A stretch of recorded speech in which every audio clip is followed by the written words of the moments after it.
Hello friends, welcome to tutorjoes. இந்த டாபிக்ல நம்ம டாலில மல்டி கரன்சிஸ் எப்படி கிரியேட் பண்றது, மல்டி கரன்சிஸ் யூஸ் பண்ணிட்டு டிரான்சாக்ஷன்ஸ் எப்படி கிரியேட் பண்றது and கிரியேட் பண்ண டிரான்சாக்ஷன்னால வர லாஸ் அண்ட் கெயினுக்கான அட்ஜஸ்ட்மெண்ட் என்ட்ரிஸ் எல்லாம் எப்படி கிரியேட் பண்றது அப்படின்றத ஸ்டெப் பை ஸ்டெப்பா பார்க்க போறோம். ஃபர்ஸ்ட் ஒரு கம்பெனி கிரியேட் பண்ணிக்கோங்க. கம்பெனி மெனுல இருக்க கிரியேட் அப்படிங்கற ஆப்ஷன் கொடுத்துட்டு கம்பெனியோட நேம் வந்து பாத்தீங்கன்னா ஜோஸ் இம்போர்ட் அண்ட் எக்ஸ்போர்ட்ஸ் அப்படின்றது கொடுத்துக்கிறேன். இம்போர்ட் அண்ட் எக்ஸ்போர்ட்ஸ் அப்படின்றத கொடுத்துட்டு என்டர் பண்ணுங்க. கம்பெனியோட ஸ்டேட்டு கண்ட்ரி இதெல்லாமே சூஸ் பண்ணிக்கோங்க. ஸ்டேட் வந்து பார்த்திங்கன்னா தமிழ்நாடு, கண்ட்ரி வந்து டிஃபால்ட்டாக உங்களுக்கு இந்தியா இருக்கும். நீங்கள் என்ன கண்ட்ரி செலக்ட் பண்ணுறீங்களோ அதை பேஸ் பண்ணி கரன்சி சிம்பிளும் வந்து ஆட்டோமேட்டிக்காக உங்களுக்கு மாறிடும். ஜஸ்ட்டு என்டர் பண்ணுங்கள். இப்போ நம்ம என்ன பண்ண போகிறோம் அப்படின்னா நம்ம என்ன type of currency symbols use பண்ண போகிறோமோ அதை ஃபஸ்ட்டு க்ரியேட் பண்ணணும். அதுக்காக மாஸ்டர்ஸில் இருக்க க்ரியேட் ஆப்ஷனில் கரன்சி அப்படின்ற ஆப்ஷன் சூஸ் பண்ணிக்கோங்க. இதில் கிளிக் பண்ண உடனே பாருங்கள் க்ரியேட் நியூ ஆல்டர் எக்ஸிஸ்டிங்னு சொல்லிட்டு ஒரு ஆப்ஷன் கேட்கும். இது வந்து என்னென்னா நம்ம கம்பெனி க்ரியேட் பண்ணும்போது ஸ்டேட் தமிழ்நாடு, கண்ட்ரி வந்து இந்தியா சூஸ் பண்ணியிருந்தோமா, நம்ம சூஸ் பண்ண கண்ட்ரியை பேஸ் பண்ணி அதுக்கான கரன்சி சிம்பிளை ஆட்டோமேட்டிக்காக அதுவே டிடெக்ட் பண்ணிக்கும். அந்த மாதிரி நமக்கு ருபீ சிம்பிள் வந்து டிடெக்ட் ஆகிருக்கு. இப்போ அந்த ருபீ சிம்பிளில் ஏதாவது ஆல்ட்ரேஷன்ஸ் பண்ண போகிறோமா இல்லை புதுசாக சிம்பிள் கிரியேட் பண்ண போகிறோமா அப்படின்ற ஆப்ஷன் தான் இது. நம்ம புதுசாக கிரியேட் பண்ண போகிறதுனால கிரியேட் நியூ அப்படின்ற ஆப்ஷன் நான் கிளிக் பண்ணிக்கிறேன். கிளிக் பண்ண உடனே சிம்பிள்ஸில் பாருங்கள் எந்த கரன்சி சிம்பிள் போட போகிறீங்களோ அதை டைப் பண்ணிக்கோங்க. ஃபஸ்ட் நான் டாலர்ஸ் கிரியேட் பண்ண போகிறேன். ஸோ கீபோர்டில் டாலர் சிம்பிள் டைப் பண்ணிவிட்டு ஃபார்மல் நேம் வந்து பார்த்தீங்கன்னா டாலர், மற்ற டீட்டெயில்ஸ் எல்லாமே கொடுத்துட்டு என்ட்ரு பண்ணிக்கோங்க. இப்போ இதே மாதிரி இன்னொரு கரன்சி வேல்யூ கிரியேட் பண்ண போகிறேன். அது என்னென்னு பார்த்தீங்கன்னா யூரோ. யூரோக்கோட சிம்பிள் வந்து பார்த்தீங்கன்னா நீங்கள் ஆன்லைன்லேருந்து காப்பி பேஸ்ட்டும் இந்த இடத்துல பண்ணலாம். அப்படி இல்லைன்னா கீபோர்டில் ஆல்ட் ப்ரெஸ் பண்ணிவிட்டு நம்பர்ஸில் வந்து பார்த்தீங்கன்னா 0128 அப்படின்ற டைப் பண்ணிங்கன்னா ஆட்டோமேட்டிக்காக உங்களுக்கு அந்த சிம்பிள் வந்து வந்துடும். இந்த மாதிரி ஒரு சிம்பிளுக்குமே வந்து கீபோர்ட் ஷார்ட்கட்ஸ் இருக்குது. அதை நீங்கள் யூஸ் பண்ணிவிட்டும் அந்த சிம்பிள்ஸை நீங்கள் அந்த இடத்துல டைப் பண்ணிக்கலாம். இதுக்கான ஃபார்மல் நேம் வந்து பார்த்தீங்கன்னா யூரோ அப்படின்றத கொடுத்துட்டு இதையும் நான் க்ரியேட் பண்ணிக்கிறேன். இப்போ நம்ம ரெண்டு சிம்பிள் க்ரியேட் பண்ணியிருக்கோம். ஒன்று டாலர், இன்னொன்று யூரோ. ஆல்ரெடி நமக்கு ருபீ சிம்பிள் வந்து இருக்குது. ஸோ நம்ம க்ரியேட் பண்ண சிம்பிள்ஸ் எல்லாமே வியூ பண்ணி பார்க்குறதுக்கு சார்ட் ஆஃப் அக்கௌண்ட்ஸ் இல்லை ஆல்டர் ஆப்ஷனில் இருக்க கரன்சி அப்படின்ற இந்த ஆப்ஷன் சூஸ் பண்ணி என்டர் பண்ணுங்கள். நீங்கள் க்ரியேட் பண்ண எல்லா ஆப்ஷன்ஸுமே வந்து உங்களுக்கு வந்திருக்கும். இப்போ நம்ம 3 கரன்சி வேல்யூஸ் வந்து வச்சுட்ருக்கோம். இப்போ இதுக்கான டிரான்சாக்ஷன் நம்ம போடுறதுக்கு முன்னாடி அந்த கரன்சி சிம்பிளுக்கான இந்தியன் வேல்யூ எவ்வளோ அப்படின்றத செட் பண்ணணும். இப்போது ஒரு டாலர்னு எடுத்துக்கிட்டோம்னா அதோட இந்தியன் வேல்யூ வந்து உங்களுக்கு மாறிக்கிட்டே இருக்கும். இப்போ எக்ஸாம்பிளுக்கு 72, 73, 77ன்னு சொல்லிட்டு இந்தியன் வேல்யூ வந்து மாறிக்கிட்டே இருக்கும். அதே மாதிரி தான் யூரோக்கும் 1 யூரோ அப்படின்னு எடுத்துக்கிட்டோம்னா 85, 86ன்னு சொல்லிட்டு வேல்யூ வந்து உங்களுக்கு மாறிக்கிட்டே இருக்கும். அந்த வேல்யூஸை நம்ம என்ன பண்ண போகிறோம் அப்படின்னா ரேட் ஆஃப் எக்ஸ்சேஞ்ச் அப்படின்ற ஒரு ஆப்ஷன் யூஸ் பண்ணி தான் செட் பண்ண போகிறோம். ஸோ ரேட் ஆஃப் எக்ஸ்சேஞ்ச் அப்படின்றத கொடுத்துட்டு என்டர் பண்ணுங்கள். ஃபஸ்ட்டு இதில் டேட் தான் மெயினானது. ஏன் அப்படின்னா இன்றைக்கி ஏப்ரல் 1 அன்னைக்கு ஒரு வேல்யூ இருக்கும். நாளைக்கு நீங்கள் போய் பார்த்தீங்க அப்படின்னா டாலரோட வேல்யூ வந்து குறையும் இல்லைனா அதிகமாகும். ஸோ அப்போ அந்த மாதிரி மாறிக்கிட்டே இருக்கிறதுனால நம்ம டேட்டை வச்சு தான் நம்ம அதுக்கான வேல்யூஸ் எல்லாமே செட் பண்ணுற மாதிரி இருக்கும். என்டர் பண்ணிக்கோங்க. ஃபஸ்ட்டு டாலர்ஸுக்கான வேல்யூ பாருங்கள். ஸ்டாண்டர்ட் ரேட்டில் இன்றைக்கி டேட்டோட டாலர் வேல்யூ எவ்வளோ, யூரோ வேல்யூ எவ்வளோ அப்படின்றத செட் பண்ண போகிறோம். அதே மாதிரி செல்லிங் ரேட், பையிங் ரேட்டில் அந்த ப்ராடக்ட்டை நீங்கள் வாங்கும் போது சப்போஸ் நீங்கள் இம்போர்ட் பண்ணுற எல்லா ப்ராடக்ட்டுக்குமே வந்து பார்த்தீங்கன்னா செல்லிங் ப்ரைஸ் காமனாக வைக்க போகிறீங்க, பையிங் ப்ரைஸ் காமனாக வைக்க போகிறீங்க அப்படின்னா அந்த ஆப்ஷன்ஸை வந்து இந்த இடத்துல செட் பண்ணிக்கலாம். இப்போ நான் வந்து ஸ்டாண்டர்ட் ரேட்டில் மட்டும் இன்றைக்கான வேல்யூ என்னவோ அதை மட்டும் தான் கொடுக்க போகிறேன். இன்றைக்கான வேல்யூ வந்து பார்த்தீங்கன்னா 72.91 அப்படின்றது தான் டாலரோட வேல்யூ. 72.91 அப்படின்றத கொடுத்து என்டர் பண்ணிக்கோங்க. அப்போ இந்த இடத்துல பாருங்கள் ருபீ சிம்பிளில் 72.91 வந்து பார்த்திங்கன்னா ஒரு டாலர் அப்படின்றது ஆட்டோமேட்டிக்காக எடுத்துக்கும். அதே மாதிரி யூரோக்கு வந்து பார்த்திங்கன்னா உங்களுக்கு 88 ருபீஸ். ஸோ 88 அப்படின்றத கொடுத்துட்டு என்டர் பண்ண உடனே 88 இந்தியன் ருப்பியில் ஒரு டாலர் அப்படின்றத ஆட்டோமேட்டிக்காக கன்வெர்ட் பண்ணிக்கும். இதை ஜஸ்ட்டு என்டர் பண்ணிக்கோங்க. இப்போ நம்ம கரன்சி சிம்பிள் செட் பண்ணியாச்சு, அதுக்கான ரேட் ஆஃப் எக்ஸ்சேஞ்ச் வேல்யூவும் கொடுத்தாச்சு. இப்போ நம்ம டிரான்சாக்ஷன்ஸ் க்ரியேட் பண்ணணுமா, ஸோ வவுச்சர் ஆப்ஷன் சூஸ் பண்ணிவிட்டு நம்ம என்ன பண்ண போகிறோம் அப்படின்னா அமெரிக்காவில் இருக்க ஒரு சப்ளையர் கிட்ட இருந்து ப்ராடக்ட்ஸை வந்து பர்ச்சேஸ் பண்ண போகிறோம். அதுக்கான பர்ச்சேஸ் என்ட்ரி போடுறதுக்கு பர்ச்சேஸ் வவுச்சருக்கு F9 கொடுத்து ஓப்பன் பண்ணிக்கோங்க. பார்ட்டி நேம் வந்து Alt C கொடுத்துட்டு ரிச்சர்ட் அப்படின்றத கிரியேட் பண்ணிக்கிறேன். கிரியேட் பண்ணிவிட்டு சன்ட்ரி கிரெடிட்டாஸ் அப்படின்றத கொடுத்துக்கோங்க. இவங்களுக்கான கரன்சி லெஜர் வந்து பார்த்திங்கன்னா நம்ம டாலர்ஸ் தான் யூஸ் பண்ண போகிறோம். இப்போ நம்ம என்ன தான் நம்ம வேல்யூ வந்து 73 72 அப்படின்னு சொல்லிட்டு மாறிக்கிட்டே இருந்தாலும் நம்ம அவங்களுக்கு பே பண்ண வேண்டியது பார்த்திங்கன்னா டாலர்ஸில் தானே பே பண்ணணும். இப்போ நம்ம வாங்குகிற ஸ்டாக் வந்து $100 அப்படின்னு சொல்லிட்டாங்கன்னா வேல்யூ குறைஞ்சாலும் சரி அதிகமானாலும் சரி நம்ம அந்த $100 அமௌண்ட் என்னவோ அதை நம்ம பே பண்ணி தான் ஆகணும். ஸோ அதுக்காக அவங்களுக்கான கரன்சி வேல்யூவில் டாலர் அப்படின்றத சூஸ் பண்ணிவிட்டு என்டர் பண்ணிக்கோங்க. சப்போஸ் இந்த ஆப்ஷன் இந்த இடத்துல வரல அப்படின்னா F12 ப்ரெஸ் பண்ணிங்க அப்படின்னா இதில் வந்து பாருங்கள் use currencies for bank and cash லெட்ஜர்னு ஒரு ஆப்ஷன் இருக்குது பார்த்தீங்களா. இதுக்கு எஸ் கொடுத்தீங்கன்னா உங்களுக்கு ஆட்டோமேட்டிக்காக அங்கே வந்துடும். இதை மட்டும் கொடுத்துட்டு ஜஸ்ட் என்டர் பண்ணிக்கோங்க. அதே மாதிரி இந்த கஸ்டமர் சப்ளையரோட கண்ட்ரி ஸ்டேட்டு அந்த ஆப்ஷன்ஸ் எல்லாமே சூஸ் பண்ணிக்கலாம். ஸ்டேட்டில் வந்து பார்த்திங்கன்னா ஃப்ளோரிடா அப்படின்றத சூஸ் பண்ணிக்கிறேன். கண்ட்ரி வந்து ஆட்டோமேட்டிக்காக யுனைடெட் ஸ்டேட்ஸ் அப்படின்றத அதுவே எடுத்துக்கும். ஜஸ்ட் என்டர் பண்ணுங்கள். பர்ச்சேஸில் வந்து பார்த்திங்கன்னா காமனாக பர்ச்சேஸ் அப்படின்ற லெட்ஜர் கொடுத்துட்டு என்டர் பண்ணிக்கோங்க. ஃபர்ஸ்ட்டு ஸ்டாக் ஐட்டம் நம்ம க்ரியேட் பண்ண போகிறது வந்து பார்த்திங்கன்னா Alt C கொடுத்துட்டு LED மானிட்டர் அப்படின்றத க்ரியேட் பண்ணிக்கிறேன். ஸ்டாக் இன் ஹேண்டுக்கு Alt C கொடுத்துட்டு ஸ்டாக் இன் ஹேண்ட். அதே மாதிரி யூனிட்ஸில் வந்து பார்த்திங்கன்னா க்ரியேட் ஆப்ஷன் யூஸ் பண்ணிவிட்டு நம்பர்ஸுக்கு NOS அப்படின்ற சிம்பிள் கொடுத்துட்டு க்ரியேட் பண்ணிக்கிறேன். இதை என்டர் பண்ணிக்கோங்க. இப்போ இதுக்கான வேல்யூ வந்து பார்த்திங்கன்னா நம்ம 73 ருபீஸுக்கு வந்து பர்ச்சேஸ் பண்ணியிருக்கோம். அப்போ குவான்டிட்டி ஃபஸ்ட்டு எவ்வளோன்றதை என்டர் பண்ணிக்கோங்க. குவான்டிட்டி வந்து பார்த்திங்கன்னா ஒரு 150. ரேட் வந்து 73 டாலர்ஸ்னு சொன்னோமா. அப்போ நீங்கள் ரேட்டில் என்டர் பண்ணும்போது வெறும் 73ன்னு என்டர் பண்ணிங்க அப்படின்னா இந்தியன் வேல்யூ தான் உங்களுக்கு எடுத்துக்கும். இப்போ நம்ம 73 அப்படின்றது கொடுக்குறது பார்த்திங்கன்னா டாலர்ஸில். ஸோ நீங்கள் என்டர் பண்ணும்போதே டாலர் சிம்பிள் கொடுத்துட்டு வேல்யூ வந்து கொடுத்தீங்கன்னா அதுக்கான இந்தியன் ருப்பி எவ்வளோ அப்படின்றத அதுவே உங்களுக்கு கேல்குலேட் பண்ணிவிடும். இங்கே பாருங்கள் மொத்தமாக 150 குவான்டிட்டி $73 ஒரு மானிட்டரோட ப்ரைஸு. அப்போ 150 × $73 இன்ட்டு பண்ணி டாலரை வந்து ருப்பியாக கன்வெர்ட் பண்ணும்போது உங்களுக்கு 7,98,000 ருபீஸ் சம்திங் வந்து உங்களுக்கு வந்திருக்கு. அப்போ நம்ம க்ரியேட் பண்ணுற ஸ்டாக்கை பொறுத்து நம்ம என்ன டாலர்ஸில் வேல்யூ கொடுக்குறோமோ அதை பேஸ் பண்ணி உங்களுக்கு இந்தியன் ருப்பியாக ஆட்டோமேட்டிக்காக கன்வெர்ட் பண்ணிடும். என்டர் பண்ணிக்கோங்க. என்டர் பண்ண உடனே பாருங்கள் ரேட் இன் ஃபாரின் எக்ஸ்சேஞ்சுன்னு சொல்லிட்டு உங்களுக்கு ஒரு ஆப்ஷன் கேட்கும். இப்போ நம்ம இதில் சிங்கிள் ப்ரைஸ் எவ்வளோ கொடுத்துருக்கோன்னு பார்த்தீங்கன்னா $73. அப்போ அந்த $73 வேல்யூ நம்ம செட் பண்ணணுமா. அப்போ இந்தியன் ருப்பீஸ்க்கு கன்வெர்ட் பண்ணும்போது பார்த்திங்கன்னா ஒரு டாலர் வந்து 72.91 அப்படின்றது தான். இப்போ இதை நான் அப்படியே கொடுத்து என்டர் பண்ணிக்கிறேன். என்டர் பண்ணிக்கோங்க. நம்ம டாலர்ஸ் யூஸ் பண்ணிவிட்டு ஒரு பர்ச்சேஸ் என்ட்ரி வந்து போட்டாச்சு. சப்போஸ் இப்போ இவங்களுக்கு நம்ம பே பண்ணுற மாதிரி இருந்துச்சு அப்படின்னா பேமெண்ட்டு கொடுத்துட்டு FI கொடுத்துட்டு நம்ம கேஷாக பே பண்ண போகிறோமா இல்லை பேங்காக பே பண்ண போகிறோமா அப்படின்றத சூஸ் பண்ணிக்கோங்க. நான் அதுக்கு முன்னாடி என்ன பண்ணுறேன்னா ஃபஸ்ட்டு இந்த டிரான்சாக்ஷனுக்கான டேட்டை சேஞ்ச் பண்ணிக்கிறேன். F2 அப்படின்றது கொடுத்துட்டு நான் 10th ஏப்ரல் வந்து சூஸ் பண்ணிக்கிறேன். நான் பர்ச்சேஸ் பண்ண டேட் வந்து பார்த்திங்கன்னா 1st ஏப்ரல். நான் இப்போ அவங்களுக்கு அமௌண்ட் பே பண்ண போகிறது வந்து பார்த்திங்கன்னா 10th ஏப்ரலில் தான் பே பண்ண போகிறேன். ஸோ அந்த டேட் கொடுத்துட்டு என்டர் பண்ணுங்கள். அக்கௌண்ட்டில் வந்து கேஷ் அப்படின்ற லெட்ஜர் சூஸ் பண்ணிக்கோங்க. இப்போ நம்ம யாருக்கு அமௌண்ட் பே பண்ண போகிறோம் அப்படின்றது பார்த்திங்கன்னா ரிச்சர்ட் அப்படின்ற பார்ட்டிக்கு தானே. ஸோ அவங்களோட பேரை சூஸ் பண்ணி என்டர் பண்ணுங்கள். என்டர் பண்ண உடனே கரண்ட் பேலன்ஸில் இந்தியன் அமௌண்ட் வந்து உங்களுக்கு காட்டும். இவங்களுக்கான டாலர் டோட்டல் வேல்யூ வந்து பார்த்திங்கன்னா 10,950 தான் டாலருக்கான வேல்யூ.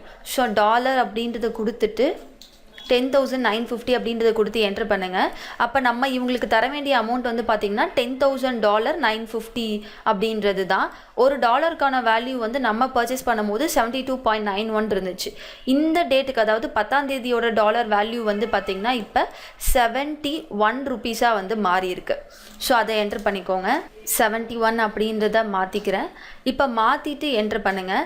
என்டர் பண்ணும்போது பாருங்கள் வேல்யூ வந்து உங்களுக்கு மாறி இருக்கும். இதை கொடுத்துட்டு ஜஸ்ட் நான் என்டர் பண்ணிக்கிறேன். என்டர் பண்ணதுக்கப்புறம் பாருங்கள் இப்போ அவங்களோட கரண்ட் பேலன்ஸில் 20,914 ருபீஸ் வந்து பெண்டிங் இருக்குது. ஏன் அப்படின்னா நம்ம பர்ச்சேஸ் பண்ணும்போது டாலரோட வேல்யூ வந்து பார்த்திங்கன்னா உங்களுக்கு 72.91 இருந்துச்சு. அப்போ நம்ம பர்ச்சேஸ் பண்ணும்போது ஒரு டோட்டல் வேல்யூ வந்து உங்களுக்கு வந்திருக்கும்ல. இதே நான் அமௌண்ட் பே பண்ணும்போது வந்து பார்த்திங்கன்னா டாலரோட வேல்யூ வந்து குறைஞ்சிருச்சு. டாலரோட வேல்யூ வந்து 72.91 இருக்கும்போது அந்த சப்ளையருக்கு நம்ம கொடுக்க வேண்டிய டோட்டல் அமௌண்ட் வந்து பார்த்திங்கன்னா 7,98,000 சம்திங் வந்து இருந்துச்சு. இப்போ டாலரோட வேல்யூ வந்து 71 மாறினதுக்கப்புறம் நம்ம வந்து கொடுக்கும்போது இந்தியன் ருபீஸில் கொடுக்க போகிறது இல்லை, டாலருக்கான வேல்யூ தான் கொடுக்க போகிறோம். நமக்கு எவ்வளோ தான் இந்தியன் ருபீஸ் வந்து மாறிக்கிட்டே இருந்தாலும் $10,950 அப்படின்றது ஃபிக்ஸ்டு. அதுக்கான இந்தியன் வேல்யூ வந்து குறையும் அதிகமாகும். அது வந்து பார்த்திங்கன்னா உங்களுக்கு லாஸ் ஆர் கெயினில் தான் வரும். அந்த சப்ளையருக்கு போகும்போது டாலர் அமௌண்ட்டாக போகிறதுனால 71 ருபீஸ்னு மாற்றும் போது அதோட டோட்டல் வேல்யூ வந்து பார்த்திங்கன்னா 7,70,450 ருபீஸ் அப்படின்றது தான். அப்போ பேலன்ஸ் வந்து இருக்குது பார்த்திங்களா, ஒரு 20,900 ருபீஸு. இது வந்து நம்ம டாலரோட வேல்யூவுக்கு இந்தியன் ருப்பியை கன்வெர்ட் பண்ணும்போது வந்த டிஃப்ரென்ஸ் தான். இந்த டிஃப்ரென்ஸை தான் வந்து ஃபாரின் ரேட் எக்ஸ்சேஞ்ச் அப்படின்னு சொல்லிட்டு அட்ஜஸ்ட்மெண்ட் என்ட்ரிஸில் நம்ம வந்து கிரியேட் பண்ண போகிறோம். இப்போ ஜஸ்ட் இதை என்ட்ரு பண்ணிக்கோங்க. இப்போ போட்டாச்சு. இது போட்டு முடிச்சதுக்கப்புறம் பேலன்ஸ் ஷீட் வந்து பாருங்கள். ஆல்ட் F1 கொடுத்தீங்க அப்படின்னா அன்அட்ஜஸ்டட் ஃபாரின் எக்ஸ் கெயின் ஆர் லாஸ்ன்னு சொல்லிட்டு உங்களுக்கு 20,900 ருபீஸ் வந்து இருக்குது. இது என்னன்னா அந்த கஸ்டமர் வந்து பார்த்தீங்கன்னா நம்ம டாலராக அமௌண்ட்டு கொடுக்கறதுனால $10,950 தான் வந்து அவங்களுக்கான அமௌண்ட்டு. இதே நம்ம வந்து ருப்பீஸ்லேருந்து கன்வெர்ட் பண்ணி கொடுக்கும்போது தான் உங்களுக்கு இந்த டிஃப்ரென்சஸ் 20,000 அப்படின்றது வந்திருக்கு. அந்த பார்ட்டி சூஸ் பண்ணி நீங்கள் என்டர் பண்ணி பாருங்கள், உங்களுக்கான வேல்யூ வந்து கரெக்டாக தெரியும். சன்ரி கிரெடிட்டார் ஆப்ஷனில் என்டர் பண்ணும்போது பாருங்கள் உங்களுக்கு எந்த வேல்யூவுமே காட்டாது. ஏன்னா நம்ம பேமெண்ட் என்ட்ரி போட்டு அவங்களுக்கான மொத்த அமௌண்ட்டும் செட்டில் பண்ணியாச்சு. இந்த டிஃப்ரென்ஸ் வர அமௌண்ட் வந்து பார்த்திங்கன்னா உங்களுக்கு பார்ட்டி லெட்ஜரில் ரிஃப்ளெக்ட் ஆகாது. ஏன் அப்படின்னா நம்ம அவங்களுக்கு கொடுக்க வேண்டிய ஹோலான டாலர் அமௌண்ட்டையும் கொடுத்தாச்சு. இது அந்த டாலர்லேருந்து இந்தியன் ருப்பிக்கு கன்வெர்ட் பண்ணும்போது வந்த டிஃப்ரென்ஸ் அப்படின்றதுனால இது பார்ட்டி லெட்ஜரில் உங்களுக்கு அஃபெக்டே ஆகாது. இதை அட்ஜஸ்ட் பண்ணுறதுக்காக தான் நம்ம அட்ஜஸ்ட்மெண்ட் என்ட்ரி ஒன்று கிரியேட் பண்ண போகிறோம். அந்த அட்ஜஸ்ட்மெண்ட் என்ட்ரி எப்படி கிரியேட் பண்ணுறது அப்படின்னு பார்த்தீங்கன்னா ஜேர்னல் வவுச்சர் யூஸ் பண்ணி தான் போட போகிறோம். ஸோ ஜேர்னல் வவுச்சர் யூஸ் பண்ணி அந்த அட்ஜஸ்ட்மெண்ட் என்ட்ரி போடுறதுக்கு முன்னாடி ஜேர்னல் வவுச்சரில் ஒரு சில ஆல்ட்ரேஷன்ஸ் நம்ம பண்ணணும். அதுக்கு ஆல்டர் ஆப்ஷன் சூஸ் பண்ணிவிட்டு வவுச்சர் டைப்பில் ஜேர்னல் அப்படின்றத சூஸ் பண்ணிவிட்டு என்டர் பண்ணுங்கள். இதில் நேம் எந்த ஆப்ஷனுமே நீங்கள் மாற்ற வேண்டாம். நேம் ஆஃப் கிளாஸ்னு ஒரு ஆப்ஷன் இருக்குது பார்த்தீங்களா, இந்த இடத்துல மட்டும் அந்த ஃபாரின் எக்ஸ்சேஞ்சுக்கான கிளாஸ் ஒன்று நம்ம க்ரியேட் பண்ண போகிறோம். ஃபஸ்ட்டு கிளாஸ் வந்து பார்த்திங்கன்னா ஃபாரெக்ஸ் கெயின் லாஸ் அப்படின்னு சொல்லிட்டு ரெண்டு தனித்தனியாகவும் நீங்கள் க்ரியேட் பண்ணிக்கலாம். வந்த கெயின்ஸ் எல்லாம் மட்டும் தனியாக பார்க்குறது, லாஸ் எல்லாம் மட்டும் தனியாக பார்க்குறது அப்படின்ற மாதிரி. இப்போ நான் ஃபஸ்ட்டு கெயின் அப்படின்ற ஒரு கிளாஸ் நேம் க்ரியேட் பண்ணியிருக்கேன். இதில் ஃபாரெக்ஸ் கெயின் லாஸ் அட்ஜஸ்ட்மெண்ட்டுக்கு எஸ் அப்படின்றது கொடுத்துட்டு என்டர் பண்ணிக்கோங்க. என்டர் பண்ணிவிட்டு ப்ராஃபிட் அண்ட் லாஸ் அப்படின்றத சூஸ் பண்ணிக்கோங்க. ஏன்னா இது மூலமாக வர்றது வந்து பார்த்திங்கன்னா ஒன்று ப்ராஃபிட்டாக இருக்கும் இல்லை லாஸாக இருக்கும். நம்ம பர்ச்சேஸ் பண்ணது வந்து பார்த்திங்கன்னா டாலர்ஸ்க்கு கன்வெர்ட் பண்ணும்போது நமக்கு வேல்யூ வந்து குறைஞ்சிருச்சு. அதாவது நம்ம பே பண்ண வேண்டிய அமௌண்ட் வந்து குறைஞ்சிருச்சு. எக்ஸ்ட்ரா நமக்கு வந்திருக்க அந்த 20,000 டிஃப்ரென்ஸ் வந்து பார்த்தீங்கன்னா உங்களுக்கு கண்டிப்பாக இன்கம் அமௌண்ட்டு தான். ஸோ அதனால் ப்ராஃபிட் அண்ட் லாஸ் அப்படின்றத சூஸ் பண்ணி வச்சுட்டு என்டர் பண்ணிக்கிறேன். என்டர் பண்ணதுக்கப்புறம் இந்த அட்ஜஸ்ட்மெண்ட் என்ட்ரியை நம்ம ஜேர்னல் வவுச்சரில் தான் போட போகிறோம். ஸோ வவுச்சர்ஸில் ஜேர்னலுக்கு F7 ப்ரெஸ் பண்ணிக்கோங்க. ப்ரெஸ் பண்ண உடனே பாருங்கள் நார்மல் ஜேர்னல் வவுச்சராக இல்லை நம்ம க்ரியேட் பண்ண கிளாஸ் நேம் வச்சு போட போகிறோமான்னு கேட்கும். ஸோ நம்ம க்ரியேட் பண்ண கிளாஸ் நேமை கொடுத்துட்டு என்டர் பண்ணுங்கள். என்டர் பண்ணிவிட்டு பர்டிகுலர்ஸில் எந்த பார்ட்டியோட நம்ம அட்ஜஸ்ட் பண்ண போகிறோமோ அந்த பார்ட்டி நேம் மட்டும் சூஸ் பண்ணி என்டர் பண்ணுங்கள். ஆட்டோமேட்டிக்காக அவங்களுக்கான வேல்யூ வந்து வந்துடும். 20,914 ருபீஸ்னு இருக்குது பார்த்தீங்களா, இதுதான் உங்களுக்கு அந்த டிஃப்ரென்ஸ் அமௌண்ட்டு. ஸோ இது வந்துடும். ஜஸ்ட்டு என்டர் பண்ணுங்கள். ஜேர்னல் வவுச்சரில் நம்ம நார்மலாக போடுறதுக்கு பதிலாக அந்த ஃபாரெக்ஸ் வேல்யூவை அட்ஜஸ்ட் பண்ணுறதுக்காக ஒரு கிளாஸ் க்ரியேட் பண்ணிவிட்டு அதுக்கப்புறமா நம்ம அட்ஜஸ்ட்மெண்ட் என்ட்ரி வந்து போட்டிருக்கோம். இப்போ நீங்கள் பேலன்ஸ் ஷீட் வியூ பண்ணி பார்த்தீங்க அப்படின்னா உங்களுக்கு அந்த அட்ஜஸ்ட்மெண்ட் என்ட்ரி அன்அட்ஜஸ்டடுன்னு சொல்லிட்டு ஒரு ஆப்ஷன் வந்தது பார்த்தீங்களா, அது உங்களுக்கு காட்டவே காட்டாது. இப்போ இந்த 20,000 அப்படின்றது பார்த்தீங்கன்னா உங்களுக்கு இன்கம் சைடில் ஆட் ஆகிருக்கும். இதே நம்ம ஏதாவது சேல்ஸ் என்ட்ரி க்ரியேட் பண்ணுறோம், அதனால் வர லாஸை எப்படி அட்ஜஸ்ட் பண்ணுறது அப்படின்றதுக்கான ஒரு என்ட்ரி பார்க்கலாம். வவுச்சர்ஸில் சேல்ஸுக்கு வந்து பார்த்திங்கன்னா F8 அப்படின்றது கொடுத்துக்கோங்க. கொடுத்துட்டு பார்ட்டி நேம் வந்து ஹென்ரி மைக் அப்படின்றது க்ரியேட் பண்ணிக்கிறேன். இவங்க வந்து பார்த்திங்கன்னா உங்களுக்கு சன்ரி டெப்டார். ஸோ சன்ரி டெப்டார் கொடுத்துட்டு இவங்களுக்கான கரன்சி சிம்பிள் வந்து பார்த்திங்கன்னா நம்ம யூரோ தான் யூஸ் பண்ண போகிறோம். ஸோ யூரோ அப்படின்றத கொடுத்துக்கோங்க. யூரோ சூஸ் பண்ணிவிட்டு என்டர் பண்ணிக்கோங்க. சேல்ஸ் லெட்ஜரில் வந்து பார்த்திங்கன்னா காமனாக சேல்ஸ் அப்படின்றது ஆல்ட் C கொடுத்துட்டு சேல்ஸ் அப்படின்றத கொடுத்து க்ரியேட் பண்ணிக்கோங்க. இப்போ என்ன ஐட்டம் நம்ம சேல் பண்ண போகிறோம்னா நம்ம பர்ச்சேஸ் பண்ண அதே மானிட்டர் தான் சேல் பண்ண போகிறோம். எல்இடி மானிட்டர் வந்து நம்ம பர்ச்சேஸ் பண்ணியிருந்தோம்ல 150, இப்போ அதிலிருந்து 50 மட்டும் நம்ம சேல் பண்ணுறோன்னு வச்சுக்கோங்க. இப்போ இதுக்கான சிம்பிள் வந்து பார்த்திங்கன்னா உங்களுக்கு யூரோவை நம்ம கீபோர்டில் டைப் பண்ணுறதுக்கு Alt 0128 அப்படின்ற நம்பர்ஸ் கொடுத்தீங்க அப்படின்னா டைப் ஆகிடும். ஒரு யூரோக்கான வேல்யூ வந்து பார்த்திங்கன்னா 88 ருபீஸா. ஆனால் நம்ம இப்போ க்ரியேட் பண்ணுற பர்ச்சேஸ் பண்ணுறப்ப அந்த யூரோட வேல்யூ வந்து பார்த்திங்கன்னா 87 ருபீஸ் இருக்குதுன்னு வச்சுக்கோங்க. இப்போ 87 அப்படின்றத கொடுத்துட்டு என்டர் பண்ணிக்கிறேன். இப்போ இந்த டேட்டுக்கான யூரோவோட இந்தியன் வேல்யூ வந்து பார்த்திங்கன்னா 85 ருபீஸ். ஸோ 85 அப்படின்றத கொடுத்துட்டு என்டர் பண்ணுங்கள். என்டர் பண்ண உடனே பாருங்கள் உங்களுக்கு ஓவரால் யூரோ வேல்யூ அதுக்கான இந்தியன் அமௌண்ட்டுக்கான கன்வர்ஷனும் உங்களுக்கு ஆட்டோமேட்டிக்காக வந்திருக்கும். இப்போ இதை ஜஸ்ட் என்டர் பண்ணிக்கோங்க. இப்போ இந்த டிரான்சாக்ஷன் வந்து போட்டாச்சு. இப்போ இது போட்டு முடிச்சதுக்கப்புறம் இவங்க கிட்டேருந்து அமௌண்ட் நீங்கள் ரிசீவ் பண்ணுறீங்கன்னு வச்சுக்கோங்க. அந்த ரிசீவ் பண்ணுற அமௌண்ட்டுக்கான என்ட்ரி எப்படி க்ரியேட் பண்ணுறதுன்னு பார்க்கலாம். ரெசிப்ட் F6 கொடுத்து ஓப்பன் பண்ணிக்கோங்க. இப்போ இதில் கேஷ் அப்படின்ற லெஜர் சூஸ் பண்ணிவிட்டு பர்டிகுலர்ஸில் யாருக்கு நம்ம அமௌண்ட் பே பண்ண போகிறோம் அப்படின்னு பார்த்தீங்கன்னா ரிசீவ் பண்ண போகிறோன்னு பார்த்தீங்கன்னா ஹென்ரி மைக்கு கிட்டேருந்து தான் அவங்களோட நேம் சூஸ் பண்ணிக்கோங்க. இவங்களுக்கான யூரோ வேல்யூவை நீங்கள் இந்த இடத்துல கொடுக்கணும். யூரோ சிம்பிளுக்கு Alt 0128 அப்படின்றது கொடுத்துட்டு யூரோ வேல்யூ வந்து பார்த்திங்கன்னா 4350 அப்படின்றது தான். அதை கொடுத்து நான் என்டர் பண்ண உடனே பாருங்கள் உங்களுக்கு அந்த ரேட் ஆஃப் எக்ஸ்சேஞ்ச் வந்து வேல்யூ கேட்கும். இப்போ இந்த என்ட்ரி வந்து பார்த்திங்கன்னா நம்ம 2 நாள் கழித்து அமௌண்ட் ரிசீவ் பண்ண மாதிரி போடுறோன்னு வச்சுக்கோங்க. அப்போ இன்றைக்கி டேட்டுக்கான யூரோவோட இந்தியன் வேல்யூ வந்து பார்த்திங்கன்னா ₹1 குறைஞ்சி 84 இருக்குதுன்னு வச்சுக்கோங்க. 84 அப்படின்றத கொடுத்துட்டு என்டர் பண்ணிக்கிறேன். என்டர் பண்ணுங்கள். என்டர் பண்ணும்போது பாருங்கள் உங்களுக்கு 17,400 வந்து டிஃப்ரென்ஸ் காட்டுது. ஏன் அப்படின்னா நம்ம சேல் பண்ணது வந்து பார்த்திங்கன்னா 85க்கு சேல் பண்ணியிருக்கோம். அதாவது ஒரு யூரோவோட ப்ரைஸ் வந்து 85 அப்படின்ற ரேட் ஆஃப் எக்ஸ்சேஞ்ச் இருக்கும்போது நம்ம வந்து 4,350 யூரோஸ்க்கு வந்து அவங்களுக்கு சேல் பண்ணியிருக்கோம். ஆனால் இப்போ கரண்ட்டாக நம்ம அமௌண்ட் ரிசீவ் பண்ணும்போது வந்து பார்த்திங்கன்னா உங்களுக்கு 84 யூரோ தான் வந்து ஒரு இந்தியன் ருப்பியோட வேல்யூவாக இருக்குது. அப்போ 84 ருப்பி தான் வந்து ஒரு யூரோவோட வேல்யூவாக இருக்குது. அப்படிங்கும்போது நமக்கு 1 ரூபி டிஃப்ரென்ஸ் வர மாதிரி இருக்கும். 1 யூரோ வந்து பார்த்தீங்கன்னா டிஃப்ரென்ஸ் வர மாதிரி இருக்கா. அதனால தான் உங்களுக்கு 17,400 வந்து டிஃப்ரென்ஸ் வருது. அப்போ இது வந்து பார்த்தீங்கன்னா உங்களுக்கு லாஸ் தான். ஏன் அப்படின்னா நீங்கள் சேல் பண்ணது 75 யூரோ இருக்கும்போது சேல் பண்ணீங்க. இப்போ 84 யூரோஸ்க்கு வந்து நீங்கள் அமௌண்ட் ரிசீவ் பண்ணியிருக்கீங்க. அவங்க கொடுக்கும்போது அந்த யூரோக்கான வேல்யூ என்னவோ அதை தான் கொடுத்துருப்பாங்க. அமௌண்ட் வந்து உங்களுக்கு இங்கே மாறும்போது உங்களுக்கு தான் லாஸ் வருமா. இப்போ இந்த லாஸை நீங்கள் கால்குலேட் பண்ணுறதுக்கு வந்து பார்த்தீங்கன்னா சேம் ஜேர்னலில் தான் நம்ம அட்ஜஸ்ட்மெண்ட் என்ட்ரி போட போகிறோம். எஸ்கேப் கொடுத்துட்டு வெளில வந்துடுங்க. ஆல்டர் ஆப்ஷனில் நீங்கள் லாஸ்க்கு வேணும்னா தனியாக ஒரு வவுச்சர் டைப் வந்து நீங்கள் க்ரியேட் பண்ணிக்கலாம். ஜேர்னல்லையே கிளாஸ் யூஸ் பண்ணிவிட்டு ஜேர்னலில் ஃபாரெக்ஸ் கெயின்னு நீங்கள் கொடுத்தீங்க பார்த்தீங்களா, அதே மாதிரி ஃபாரெக்ஸ் லாஸ்ன்னு சொல்லிவிட்டு ஒரு கிளாஸ் நேம் வந்து நான் க்ரியேட் பண்ணிக்கிறேன். இதுக்கும் அந்த ஃபாரெக்ஸ் அட்ஜஸ்ட்மெண்ட் என்ட்ரிஸ்க்கு எஸ் அப்படின்றது கொடுத்துக்கோங்க. இதில் சப்போஸ் நீங்கள் லாஸ்லாம் தனியாக பார்க்கணும் அப்படின்னா லாஸுக்காக ஒரு லெஜரை நீங்கள் தனியாக க்ரியேட் பண்ணிக்கலாம். ப்ராஃபிட் அண்ட் லாஸ் இல்லாமல் Alt C கொடுத்துட்டு இந்த இடத்துலையே ஃபாரெக்ஸ் லாஸ் அப்படின்றத கொடுத்துக்கிறேன். இது வந்து பார்த்திங்கன்னா உங்களுக்கு இன்டைரக்ட் எக்ஸ்பென்சஸ். நீங்கள் சப்போஸ் இன்கம் மட்டும் தனியாக பார்க்குற மாதிரி இருந்தால் நம்ம ப்ராஃபிட் அண்ட் லாஸ் சூஸ் பண்ணோம் பார்த்தீங்களா, அதுக்கு பதிலாக இன்கம்காக தனியாக ஒரு லெஜர் க்ரியேட் பண்ணிவிட்டு நீங்கள் இன்கம் குரூப் வச்சும் நீங்கள் வியூ பண்ணி பார்த்துக்கலாம். இப்போ எக்ஸ்பென்சஸ் அப்படின்றத கொடுத்துட்டு என்டர் பண்ணிக்கிறேன். இப்போ இந்த வவுச்சர் டைப்பில் லாஸுக்கான ஒரு கிளாஸும் க்ரியேட் பண்ணியாச்சு. இப்போ வவுச்சர் ஆப்ஷனில் F7 கொடுத்து ஜேர்னல் ஓப்பன் பண்ணிக்கோங்க. அதில் ஃபாரெக்ஸ் லாஸ் அப்படின்றத சூஸ் பண்ணிவிட்டு என்டர் பண்ணுங்கள். என்டர் பண்ணிவிட்டு இப்போ ஹென்ரி மைக்கு கிட்டே இருந்து தானே நம்ம அட்ஜஸ்ட் பண்ண போகிறோம். ஸோ ஹென்ரி மைக் சூஸ் பண்ணிங்கன்னா ஆட்டோமேட்டிக்காக வேல்யூ என்ன அப்படின்றது அதுவே கொண்டு வந்துடும் உங்களுக்கு. அந்த வேல்யூ மட்டும் கொடுத்துட்டு ஜஸ்ட்டு என்டர் பண்ணிக்கோங்க.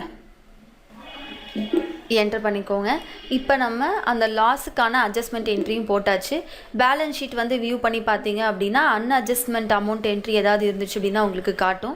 நம்ம ஃபஸ்ட்டு அந்த கெயினை வந்து பார்த்திங்கன்னா ப்ராஃபிட் அண்ட் லாஸில் ஆட் பண்ணதுனால தான் உங்களுக்கு இந்த இடத்துல உங்களுக்கு 20,900 ருபீஸ் வந்து வந்திருக்கு. செகண்டாக அந்த லாஸை வந்து பார்த்திங்கன்னா நம்ம இன்டைரக்ட் எக்ஸ்பென்சஸில் குரூப் பண்ணியிருப்போமா. ஸோ இப்போ ப்ராஃபிட் அண்ட் லாஸ் வியூ பண்ணி பார்க்கும்போது பாருங்கள் ஃபாரெக்ஸ் லாஸில் உங்களுக்கு அந்த லாஸுக்கான வேல்யூ வந்து ஆட்டோமேட்டிக்காக வந்திருக்கும். அப்போ நீங்கள் க்ரியேட் பண்ணும்போது அந்த கிளாஸ் நேமில் எக்ஸ்பென்சஸ் இன்கம் அப்படின்ற குரூப் நேம் வச்சும் நீங்கள் அதுக்கான லெட்ஜர் க்ரியேட் பண்ணிக்கலாம். இல்லைனா காமனாக ப்ராஃபிட் அண்ட் லாஸ் யூஸ் பண்ணிட்டும் கூட அந்த அட்ஜஸ்ட்மெண்ட் என்ட்ரி போடுறதுக்கான கிளாஸ் நேம் வச்சு நீங்கள் க்ரியேட் பண்ணிக்கலாம். இப்போ இந்த டாப்பிக்கில் வந்து மல்டி கரன்சிஸ் எப்படி க்ரியேட் பண்ணுறது, நம்ம அதனால் போடுற டிரான்சாக்ஷனுக்கான லாஸ் அண்ட் கெயினுக்கான அட்ஜஸ்ட்மெண்ட் என்ட்ரிஸ் எல்லாமே எப்படி போடுறது அப்படின்றத பார்த்தோம். டேலி ப்ரைமோட கண்டினியூஸ் அப்டேட்ஸுக்கு நம்ம சேனலை மறக்காமல் சப்ஸ்கிரைப் பண்ணிக்கோங்க. பக்கத்தில் இருக்க பெல் ஐக்கானையும் ப்ரெஸ் பண்ணிக்கோங்க. Thank you friends.